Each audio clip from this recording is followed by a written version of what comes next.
Hello दोस्तों, अगर आप डून यूनिवर्स के फैन हो तो आप बिल्कुल सही चैनल पर आए हो, क्योंकि मैं यहाँ पर डून की बुक को लाइन बाय एक्सप्लेन करता हूँ। और जिन भी दोस्तों को डून की बुक को पढ़ना है तो वो मेरा टेलीग्राम चैनल ज्वाइन कर ले, लिंक डिस्क्रिप्शन में दिया हुआ है। तो दोस्तों, आज की वीडियो में अपने बात करने वाले हैं डून बुक के चैप्टर 3 के बारे में। तो चलिए बिना किसी देरी के इस वीडियो को शुरू करते हैं।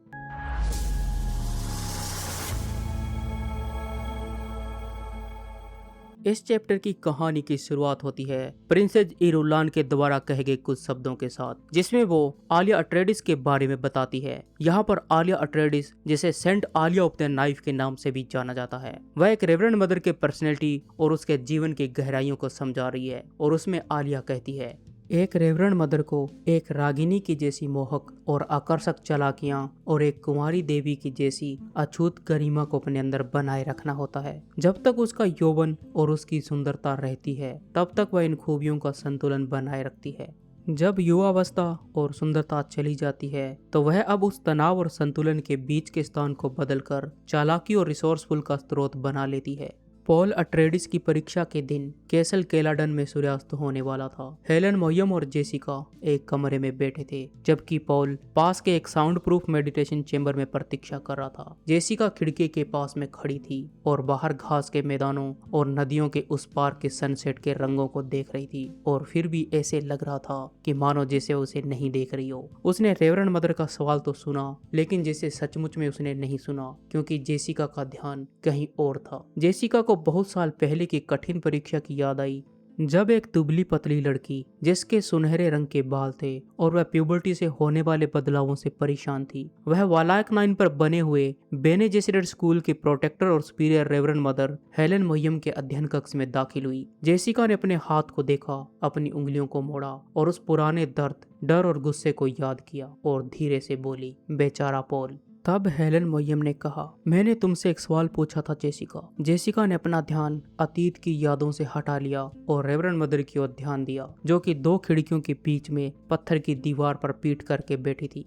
और जेसिका ने पूछा, आप मुझसे क्या सुनना चाहती हो? तब हेलन मोयम जेसिका की नकल करते हुए कहती है, मैं तुमसे क्या सुनना चाहती हूँ? जेसिका भी गुस्से में कहती है, हाँ तो क्या हुआ जो मैंने एक बेटे को जन्म दे दिया। जेसिका जानती थी कि उसे जानबूझकर उकसाया जा रहा है। तब हेलन मोयम कहती है, तुम्हें अट्रेडिस के लिए केवल बेटियां पैदा करने के लिए ही कहा गया था, और तुमने अपने घमंड में सोचा कि तुम क्वाजाक हेदराज को पैदा कर सकती हो। तब जेसिका ने विनती की और कहा, यह ड्यूक ल्यूटो के लिए बहुत मायने रखता था और मुझे इसकी संभावना का आभास हुआ था। तब हेलन मोहियम कहती है, तुमने अपने ड्यूक के सिर्फ बेटे होने की चाहत के बारे में सोचा। ड्यूक ल्यूटो को अगर बेटी होती तो उसकी शादी होरकरन के वारिस से हो सकती थी और इन दोनों हाउस के बीच की दरार को दूर किया जा सकता था, लेकिन तुमने अब इस मामले को बेहद कठिन बना दिया है। अब हम अट्रेडिस और हार्कनन दोनों वंश और उन दोनों हाउस के ब्लड लाइन को खोज सकते हैं। तब जेसिका ने हेलन मोयम की आंखों में आंखें डालकर कहा, तुम कोई अचूक नहीं हो। और कुछ देर की शांति के बाद हेलन मोयम कहती है, अब जो हो गया सो हो गया। तब जेसिका कहती है, मैंने भी कसम खाई है और मैं अपने डिसीजन पर कभी भी पछतावा नहीं करूंगी। तब रेवरेंड मदर ने कहा, वाह कितना महान काम किया है, कोई भी पछतावा नहीं। हम देखेंगे जब तुम एक भगोड़ी बन जाओगी और तुम्हारे सर पर इनाम रखा जाएगा और हर कोई तुम्हारा और तुम्हारे बेटे पॉल की मौत के लिए सब तुम्हारे पीछे पड़ जाएंगे। अब जेसिका का चेहरा पीला पड़ चुका था और जेसिका कहती है, क्या कोई और ऑप्शन नहीं है? तब हेलन मोयम कहती है, ऑप्शन? क्या एक बेने जेसरेट को यह पूछना चाहिए जेसिका? मैं केवल वही पूछती हूँ जो आप अपनी सुपीरियर एबिलिटी के साथ में भविष्य को देखते हो। मैं भविष्य में वही देखती हूँ जो मैंने अतीत में देखा। आप हमारे पैटर्न को अच्छी तरह से जानती हो जेसिका।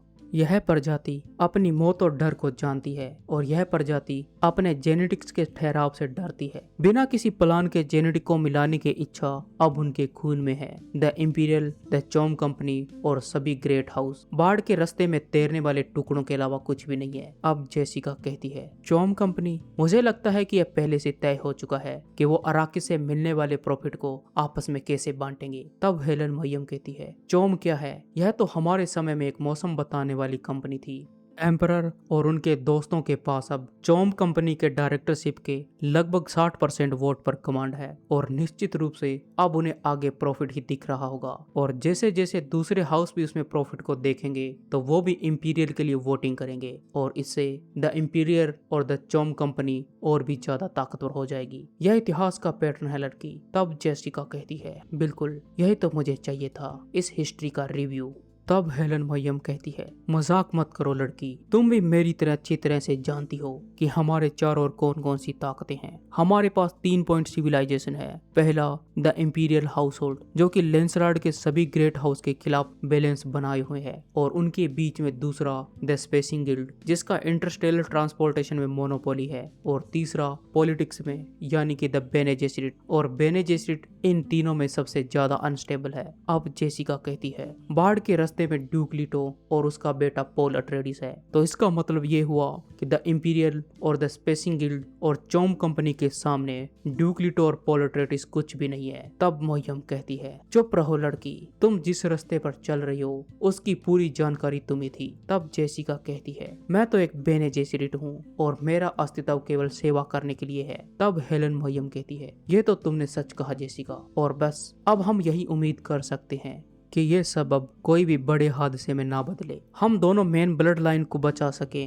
जेसिका ने अपनी आंखें बंद कर ली और जेसिका की आंखों में आंसू निकल रहे थे, और जेसिका ने अपनी कंपकंपाहट और घबराहट को दबाते हुए आगे कहती है, मैं अपनी गलती की कीमत खुद चुकाऊंगी, मैं पॉल को जितना हो सके उतना बचाऊंगी। तब हेलन मरियम कहती है, उसे बचाओगी और तुम अच्छी तरह से जानती हो जेसिका, अपने बेटे को जितना ज्यादा बचाओगी तो वह किसी भी नियति को पूरा करने के लिए कभी भी मजबूत नहीं बन पाएगा। तब जेसिका ने खिड़की की तरफ देखा और खिड़की के बाहर बढ़ते हुए अंधेरे को देखा और कहा, क्या वाकई प्लेनेट अराकिस इतना भयानक है? तब हेलन मरियम कहती है, बहुत बुरा है, लेकिन इतना भी बुरा नहीं है। मिशनरी प्रोटेक्टिवा वहाँ पर रहा है और उन्होंने कुछ हद तक अराकिस में सुधार किया है। यहाँ पर मिशनिया प्रोटेक्टिवा एक बेने जेसिट का ग्रुप है। अब हेलन मरियम खड़ी हो जाती है और अपने गाउन को सीधा करते हुए कहती है, पॉल को यहाँ पर बुलाओ, मुझे जल्दी निकलना है। जेसिका, काश मैं तुम्हारी जगह पर खड़ी हो पाती और तुम्हारे दुख को सह पाती, लेकिन सभी को अपना रास्ता खुद बनाना होता है। तुम मेरी बेटी जितनी ही प्यारी हो, लेकिन मैं इसे अपने कर्तव्य के बीच में बाधा नहीं बनने दूंगी। तुमने क्या किया है और तुमने ऐसा क्यों किया है, ये हम दोनों जानते हैं। तुम्हारे लड़के पॉल में बेने जेसिट जैसे टोटलिटी या क्वाजाक हेदराज बनने की बहुत कम संभावना है। तुम्हें ज्यादा उम्मीद नहीं करनी चाहिए जेसिका। अब जेसिका ने अपने आंसू पोंछे और कहा, तुम मुझे फिर से एक छोटी बच्ची की तरह महसूस करवा रही हो। और फिर जेसिका ने अपने फर्स्ट लेसन को याद करते हुए उसे दोहराते हुए कहा, इंसानों को कभी भी किसी जानवर के आगे नहीं झुकना चाहिए। और जेसिका ने रोते हुए अपनी धीमी आवाज में कहा, मैं बहुत अकेली रही हूँ।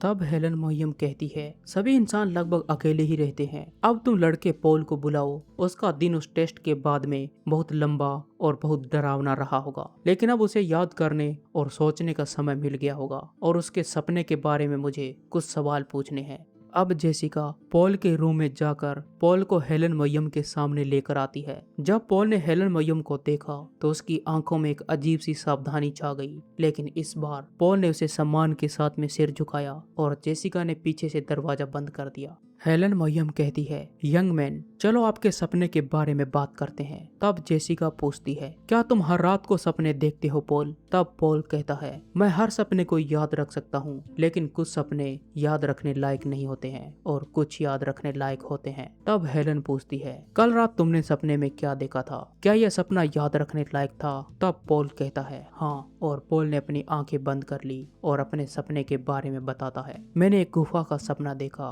और पानी का भी, और वहां पर एक दुबली पतली लड़की थी और जिसकी आंखें काफी बड़ी और नीली थी।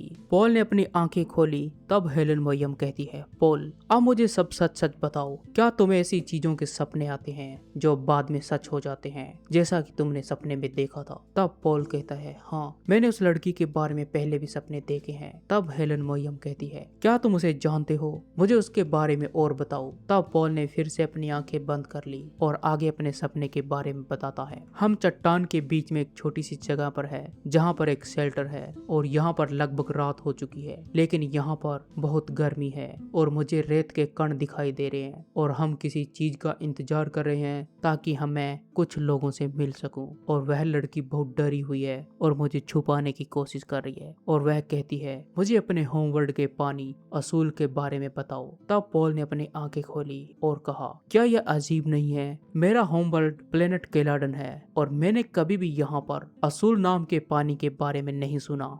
तब जेसिका पूछती है, क्या इस सपने में और भी कोई है या और कुछ भी? तब पॉल कहता है, हाँ, लेकिन शायद वह मुझे ही असूल कह रही होगी। और पॉल ने फिर से अपनी आंखें बंद कर ली और आगे कहता है, वह मुझे पानी के बारे में बताने के लिए कह रही है। और मैं उसका हाथ थाम लेता हूँ और मैं उसे कहता हूँ कि मैं उसे कविता सुनाऊंगा और मैं उसे वह कविता सुनाता हूँ, लेकिन उससे पहले मुझे कुछ शब्दों को उसे समझाना पड़ा, जैसे समुद्र तट, समुद्री लहरें, समुद्री शैवाल और सीगल। तब रेवरेंड मदर ने पूछा, कौन सी कविता? तब पॉल ने अपनी आंखें खोली और कहा, यह गुर्नी हेलक की दुखद समय के लिए लिखी गई एक कविता है। और पॉल के पीछे खड़ी जेसिका ने अब इस कविता को गौर से सुनना शुरू कर दिया। पॉल उस कविता के बारे में बताता है, मुझे समुद्र तट पर आग से निकलने वाले नमक का धुआं याद है और चीड़ के पेड़ों की परछाइयां याद है। साफ और कठोर जगह के किनारों पर बैठे सीगल, हरे रंग पर सफेद, और पाइस के पेड़ों के बीच में से आती हुई ठंडी हवा, और उनके बीच में सीगल अपने पंख फैलाते हैं और ऊपर उड़ने लगते हैं और आसमान को चीखों से पूरी तरह से भर देते हैं। और मैं समुद्र किनारे हवा और समुद्र की लहरों को सुन सकता हूँ और मैं देखता हूँ कि हमारी आग ने एक समुद्री शैवाल को जला दिया है। तब हेलन मोहियम ने पॉल को घूरते हुए कहा, बेटे, मैं बेने जेसिरेट के प्रोटेक्टर होने के नाते मैं क्वाजाक हेदरात की तलाश कर रही हूँ, वह पुरुष जो वास्तव में से हम में से कोई एक बन सकता है। तुम्हारी माँ आप में से ये संभावना देखती है, लेकिन वह एक माँ की नजर से देखती है। अब सब चुप हो जाते हैं। तब पॉल कहता है, क्या अब मैं जा सकता हूँ? तब जेसिका ने पॉल से पूछा, क्या आप सुनना नहीं चाहते कि रेवरेंड मदर आपको क्वाजाक हेदरात के बारे में क्या कुछ बता सकती है? तब पॉल ने कहा, जो लोग इसके लिए कोशिश करते हैं वो सब के सब मर जाते हैं। तब रेवरेंड मदर ने कहा, लेकिन मैं आपको कुछ संकेत दे सकती हूँ कि वो क्यों असफल रहे। तब पॉल ने सोचा, वह हिंट की बात करती है पर वह वास्तव में कुछ नहीं जानती, और उसने कहा, तो हिंट्स दो। तब हेलन मोहियम कहती है, बहुत अच्छा, वो जो झुकते हैं वही असली शासक होते हैं। तब पॉल ने पूछा, क्या यह हिंट है? यहाँ पर हम शब्दों और उनके मीनिंग्स के बारे में बहस करने नहीं आए हैं। अब हेलन मोहियम आगे कहती है, जैसे विलो का पेड़ हवा के सामने झुक जाता है और वह तब तक फलता फूलता रहता है जब तक कि वह झुका रहता है, और एक दिन बड़ा पेड़ बनकर हवा के खिलाफ दीवार बन जाता है। यही विलो पेड़ का उद्देश्य है। तब पॉल ने हेलन को घूर कर देखा और कहा, तुम्हें लगता है कि क्वाजाक हेदरात हो सकता हूँ?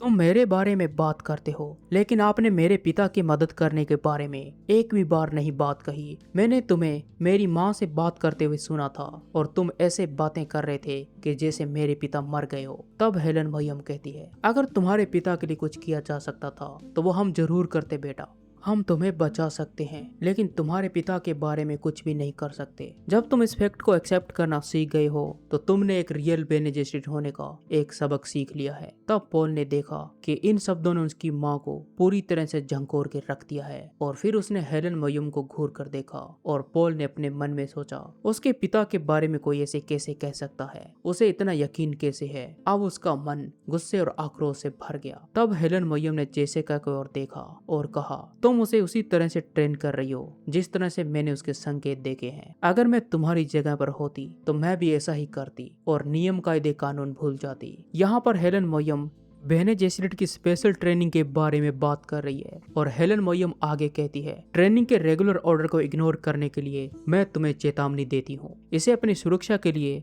द वॉइस की जरूरत है। वह पहले से ही बहुत अच्छी शुरुआत कर चुका है, लेकिन हम दोनों जानते हैं कि पॉल को और कितनी ट्रेनिंग की जरूरत है। तब हेलन मोहियम पॉल के पास में जाती है, उसे देखती है और कहती है, अलविदा यंग मैन, मुझे उम्मीद है कि तुम इसमें कामयाब हो जाओगे, लेकिन अगर तुम इसमें कामयाब नहीं भी हुए तो भी हम कामयाब होंगे। और एक बार फिर से हेलन ने जेसिका की तरफ देखा और हल्के से इशारे से अलविदा कहा। फिर हेलन मोहियम उस कमरे से बाहर चली जाती है और उसने पीछे मुड़कर तक नहीं देखा, लेकिन जेसिका ने हेलन मोहियम के चेहरे की एक झलक देख ली थी और उसकी गालों पर आंसू थे। हेलन मोहियम के आंसू जेसिका को सबसे ज्यादा परेशान करने वाले थे। और ये चैप्टर यहीं पर समाप्त हो जाता है। तो दोस्तों, कैसे लगा यह वीडियो कमेंट में जरूर बताएं। अगर आप ड्यून यूनिवर्स से रिलेटेड आपके मन में कोई भी सवाल है तो आप कमेंट में जरूर बताएं। अगर यह वीडियो पसंद आया हो तो इस वीडियो को लाइक शेयर और सब्सक्राइब करना ना भूले। तो मिलते हैं जल्दी इसके अगले चैप्टर के साथ। Thank you for watching this video.